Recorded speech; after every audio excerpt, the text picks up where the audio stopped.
by the corporation or by the religious leaders. So you're going to have your religious leaders and your ones that stand very strong on issues of, for instance, the law of blasphemy, where anyone that is not standing within the confines of the particular required law that keeps the purity of that particular culture going, one will end up with strife.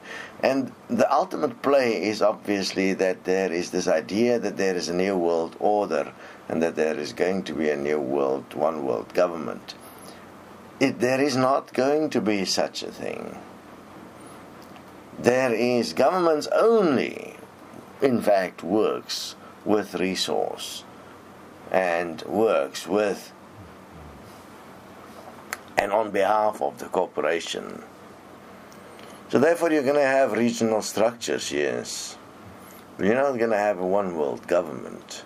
As you've seen clearly now in Libya and so on, there is a clear indication that no interference be allowed. Although the face of interference will be given, so you'll have your American Jesus Christ coming agenda, and where the West will come with food and money and they'll position themselves to apparently make a difference. But are they truly making a difference? Are they in fact just eye-blinding everyone to accept the solution they're going to present?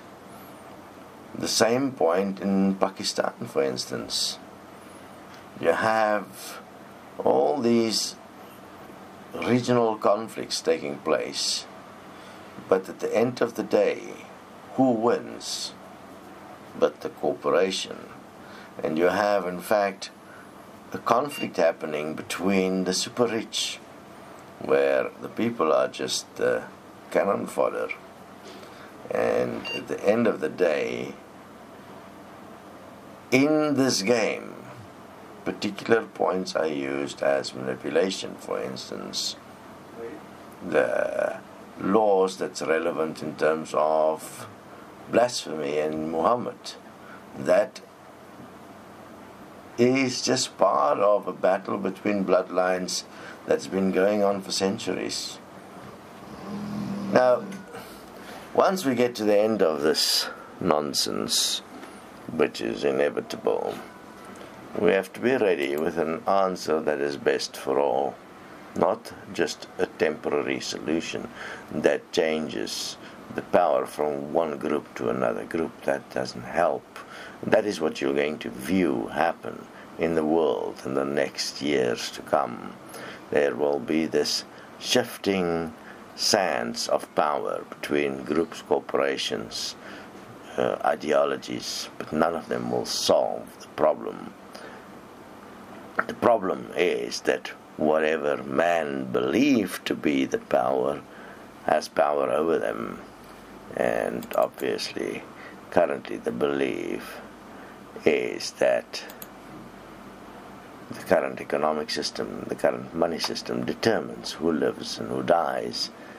And that is not seen to the extent that it is truly happening, because there are those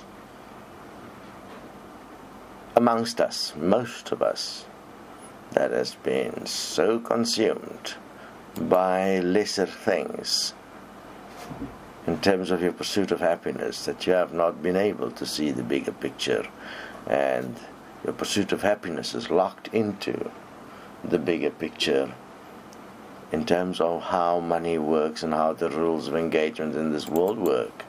And you can only have your demented, distorted idea of happiness happen in a world that is demented and distorted. There is going to be required, for an equal system is in place, a complete revisit of morality, of what is best for all, of self-honesty, of purity, of vocabulary, in fact. the vocabulary of this world will have to be revisited in every way possible to bring about a world where there is, for the first time, with equal money, love for real. At the moment, everything that you see is an eye blind. It's all part of a game. And you are not the one pulling the strings in the background, so you're in trouble. You need to stop and see what's going on. First stop, so you can see how things really move. And only in stopping will you be able to see what it is, what action is required to be taken. But as long as you move within the system without considering that there could be something else, you'll be lost by the flow of the system. Therefore you stop so you can see how it moves, and then take action to bring about that which is best for all, that which is inevitably equal life and equal money. You'll see.